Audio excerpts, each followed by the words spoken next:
produit aux États-Unis, c'est fabriqué aux États-Unis et la matière première est exportée vers les États-Unis. Ce qui veut dire que les nombres d'entreprises qui vont tourner autour de ce secteur-là vont augmenter. Si les entreprises qui tournent autour de ce secteur-là augmentent, ça veut dire que les rentrées d'argent au niveau de la fiscalité vont augmenter. Donc ngay def donc nii nañ koy defaree. jël l'intérêt des Américains de d'abord. l'intérêt mooy la doctrine de Monroe. waaw jël l'intérêt l'Amérique aux Américains.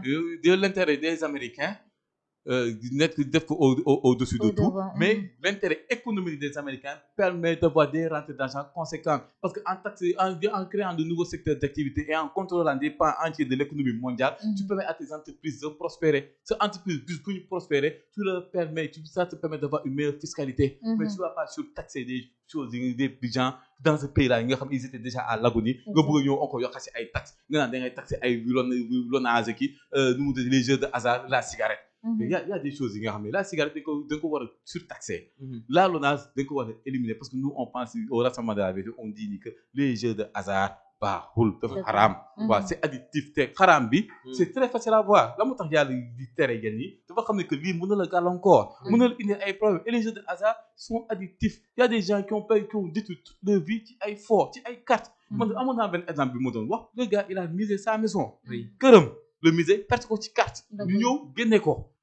Il s'est retrouvé à la rue. mais démb match bërki démb kay Sénégal Brésil bi rek déjà li ñu wax que ni sax ñi ci perte ci Sénégal déjà kenn xamul nu mu toll parce que 500 et quelques millions. Et tu penses que ça c'est normal pour un pays qui nga xam ne doo bëgg a aar sa jeunesse aar sa population contre les certains vices.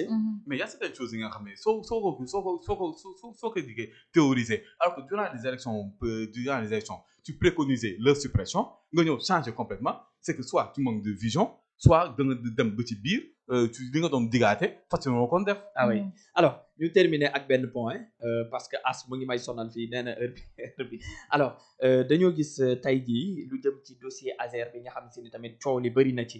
ndax gis nañu ki nga xam ne si ni moo di Thierno Alassane Sall moom ci boppam déposé na plainte tey jii tamit demoon na sa section de recherche wuy ji ci dossier boobu ne mais nag dañu doon gis avant.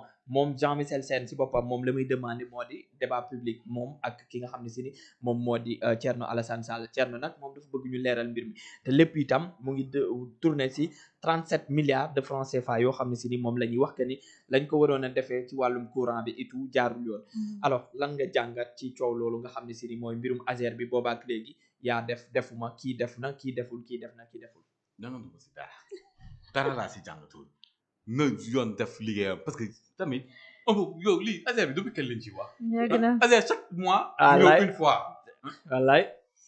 si y a des problèmes. mais tamit gisoon nañu rapport boobu noonu nu mu tudd kuréel bi nga xam si ni moom. ARCOP defaat na ci beneen rapport aussi ça veut dire que ni. instruction ni ñu wut dossier en instruction ñu xool qu'est-ce que c'est réellement passé ñu juger les responsables ñu avancer. Azer 37 milliards bancoute mosu koo gën a gaaw te Sénégal instant bi il est proche de la faillite. La priorité ne doit pas être dans des potins et des ragots tas wër na Sénégal bi yëpp tëj sa ni mokk. Il y a des choses yoo xam ne man c'est que moom depuis qu'il parle mais il a quand même quelque chose sur la table. moom mi defee déposer plainte kay xanaa kay. mais gis nga déposer na plainte. alhamdulilah rabbi alamin léegi nag plainte bi nañ ko instruire ñu topp ko pour xam exactement ce qui s'est passé et on avance parce que les Sénégalais coow yu sew yi ça ne sert à rien du tout limite sax c'est comme si on voulait nit ki dafa bëgg a jël ci benn profito ci benn coow pour avoir une rayonnance politique. D'accord. Il y a des choses yi nga xam ne nii les Sénégalais doivent c'est que Chaouma li may wax rek on doit apprendre à respecter les Sénégalais. nga Sénégalais bis bu leen respecté am na coow yu bëri yi nga xam ne duñ si nekk parce que ça ce sont des faits divers. qui doivent être traités rapidement et évacués. mais ak coow Azer bi ça fait presque 2 ans. coow Azer. dafa yàgg te Azer amul kenn ci ñun du fi toog mu la mën a ne coow bi c'est quoi. réellement quoi à part ay chiffres yooyu dégg. moo xam exactement coow bi c'est quoi quelle est la conclusion de coow bi. mais nag à un moment donné il est temps que la justice fasse son travail et qu'on puisse avancer vers d'autres choses parce que fii coow Azer bi lañ jàpp mais les dossiers sous Macky Sall ki et tout ça là mais dossiers yooyu duñ ko instruire. les dossiers des IG et tout ça bu Macky toogoon ne am na ay dossiers yi nga xam ne teg naa ko mais où sont ces dossiers yooyu duñ ko instruire. affaire martyrs yi aussi war nañ ko mën a leeral. les martyrs nous on lu ñu wax mooy nañ teggi loi amnistie bi. Parce que l'amnistie, elle couvre tous les faits qui sont passés entre 2021 2023 et 2024. Effacement la def te dafa sax interdit juge sax ñu tudd si wax ci. gis nga ay modification amendement xamal la au niveau de l'Assemblée nationale on a vu que ça n'a rien réglé. ni ñu dindi amnistie bi wax bi jeex. waaw kenn personne n'ira en prison parce que tu feras une libération provisoire pour tout le monde. Et après bu boobaa nag les juges pour ne mën a sëgg réellement pour savoir ce qui s'est passé on pourra faire les enquêtes. mais si dossier bi waaw si dossier bi nga mais dafa am sànq ndax yaa ngi wax si dossier moom moo ngi waxaale aussi si économie nga baal ma rek question bi. allez-y ko sànq ba léegi ñoo ngi tudd li nga xamante moo di suñu ay notation nu muy baissé de façon très négative. ba ñu classé ñu sax si 3 pays yi nga xamante ñoo nekk au bord de la faillite derrière le Gabon et Mozambique. mais de loolu dama laa bëgg laaj lan moo nekk kon yéen seen gis-gis ci plan de redressement économique bi nga xamante ne le premier ministre teg na ko pour avoir vraiment pour lancer l'économie ñu am une économie compétitive. Le plan de redressement. Mais tu redresses quelque chose qui est lancé. Soit redressé, tu redresses quelque chose qui a été déjà lancé. Donc le plan de redressement, on ne peut pas le faire sans le secteur privé. Mais malheureusement, le plan de redressement, quand on l'a fait, il n'y a pas eu de consultation au niveau du secteur privé. Après la présentation du plan de redressement, le secteur privé. Et ça s'est passé la base de États-Unis. Les entreprises, c'est le secteur privé. Donc la première des choses à faire, hein, parce que moi je suis plus dans l'entrepreneuriat, donc moi je suis entrepreneuriat. La première des choses à faire, c'est de doler ce secteur privé. Le secteur privé peut apporter beaucoup de solutions à nos problèmes avec peu d'argent. Donc, ça, c'est la première des choses à faire. L'élargissement de l'assiette fiscale. Il faut élargir l'assiette fiscale. Il ne faut pas surtaxer ce qui était déjà dans l'assiette fiscale. Déjà, il y a beaucoup de taxes au Sénégal. On ne les paye pas. Il y a des portes ouvertes pour pouvoir ne pas payer les impôts qu'il faut, ou pour ne pas payer les trucs, des douanes et tout ça. Là. Donc, il y a beaucoup de choses. Soit dans un petit bid, il y a des pans entiers de l'économie, mais on peut élargir l'assiette fiscale sans pourtant que les Sénégalais ne subissent ça de plein fouet. Parce que c'est les Sénégalais qui subissent ça de plein fouet. Donc, au niveau du plan de redressement et tout ça, là, c'est bien beau de lancer un plan de redressement. Un plan de redressement sans le secteur privé est voué à l'échec. Voilà. Un plan de redressement sans un élargissement concret de l'assiette fiscale est voué à l'échec.